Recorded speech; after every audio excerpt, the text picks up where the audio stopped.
president and CEO of the Peach Bowl, which the winner of New Year's Day's game between Oregon and Texas Tech will be on their way to the Peach Bowl. I know you saw Oregon's game against James Madison. Kind of a tale of two halves for this Oregon team, but the ability to put your second stringers in a college football playoff game is pretty unique. But what did you kind of see a better depiction of that Oregon team in the first half that makes them a really threatening team heading into the quarterfinals?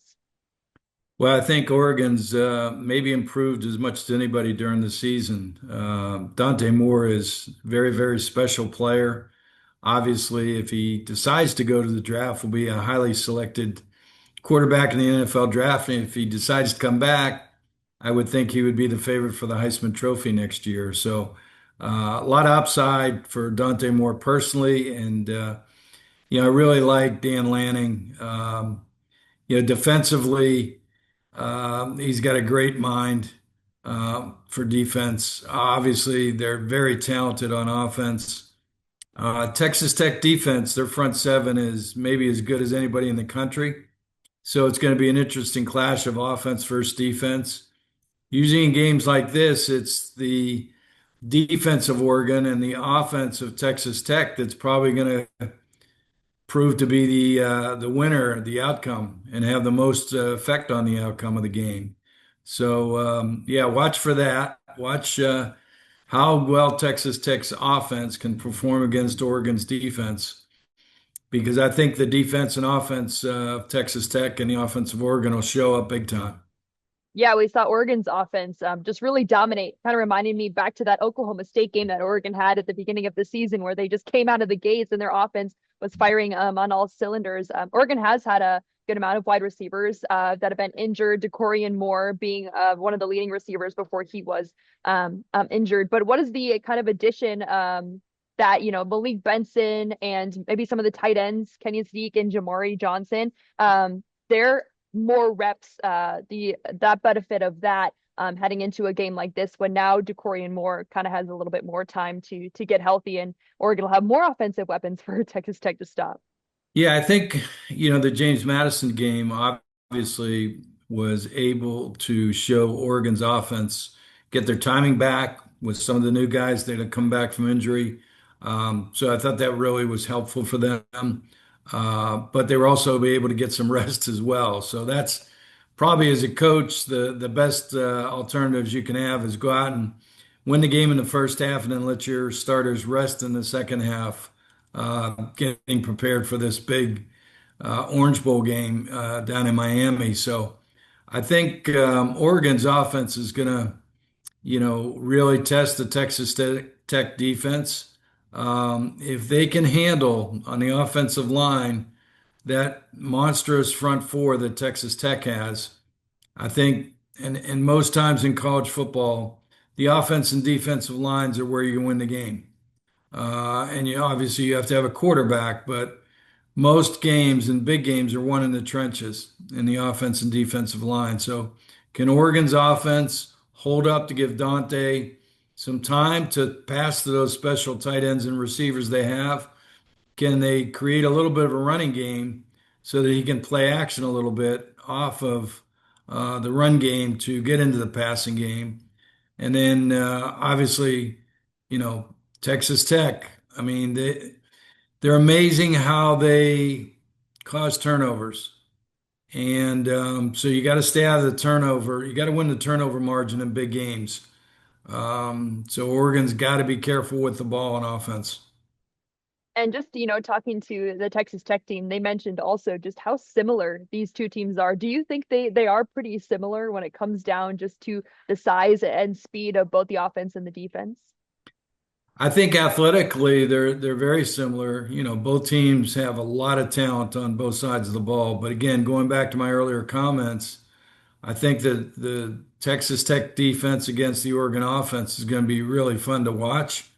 But normally in games like this, it's what's the other side do? And so if Texas Tech's offense can take advantage of Oregon's defense, that's going to be telltale in reverse. If Oregon's defense can take advantage and create a short field for Oregon's offense, will allow them to score. It won't be so difficult against that Texas Tech defense if you get a short field versus having to go all, long field.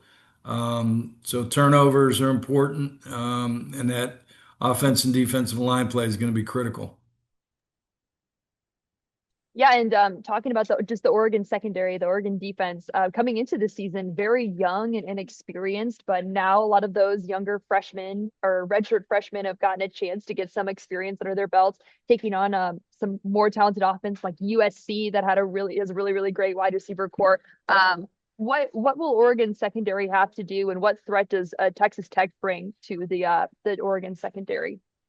Well, those guys aren't freshmen anymore. They're sophomores now. They've played a full season of college football, so there's no going backwards for them. And certainly, the Oregon coaching staff does a great job with defense. And so they're going to be prepared.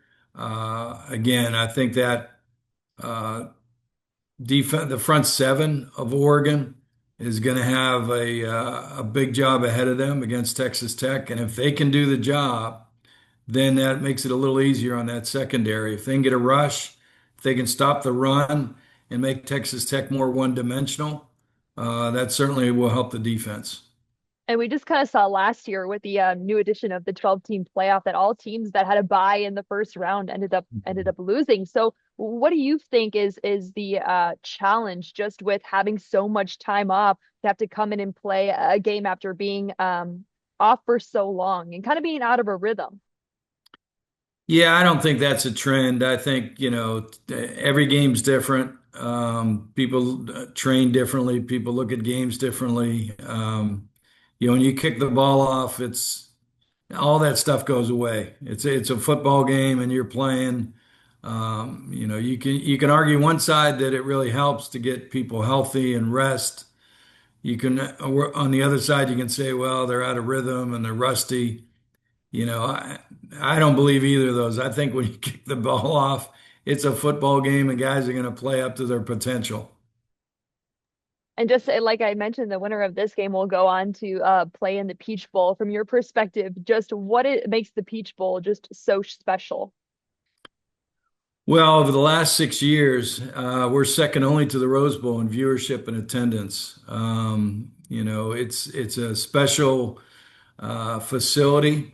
When you get Mercedes-Benz Stadium with two bands in there and a full stadium, which we're going to have a sellout, it gets electric. And then when you put on top of that, that they're playing to go to a national championship game if they win. And so to have Oregon, Texas Tech winner against Alabama and Indiana winner is going to be a very, very special game for the Chick-fil-A Peach Bowl. Awesome. Yeah. Well, hopefully we'll Oregon will be going to that game come the next round, but Oregon and Texas Tech will kick off on New Year's Day. Pretty early matchup for Pacific time out in Oregon, but with a couple days to kind of adjust to the Miami time. Have to travel back and forth. Oregon has been able to do a lot of traveling now with their new schedule in the Big Ten. How have you kind of seen conference realignment kind of help with some of that traveling that some of these teams have to do when it comes to bowl season? Well, I have a different opinion. I think we need to move toward more of a regionalization back to college football. I think we've lost a lot of those regional rivalries. Um, I think we need a commissioner of college football. I think we need a board with two presidents, two ADs, two coaches, two players, and two commissioners, and let that board and that commissioner decide what the future of college football is, whether it's the signing dates for high school kids, the transfer portal dates, the rules and regulations on transfer portal, the playoff, does it stay at 12, move to 16? Um, there's so many things wrong right now with college football that we need to get regulated. And it's the second most favorite sport in this country.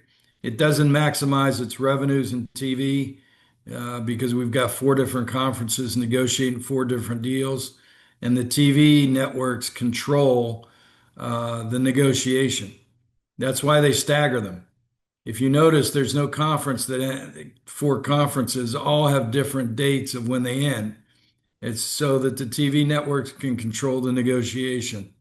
We'd be much better off if we had, one negotiation. And I think we need the same with basketball and baseball and women's basketball. We need a commissioner with a board to let them create the vision of where that sport needs to go. I would contend that the Olympic sports should compete under the national governing bodies of USA Swimming, USA Track and Field, USA Gymnastics, etc., and let them prepare regionally against each other, compete regionally against each other, and prepare for the Olympic Games.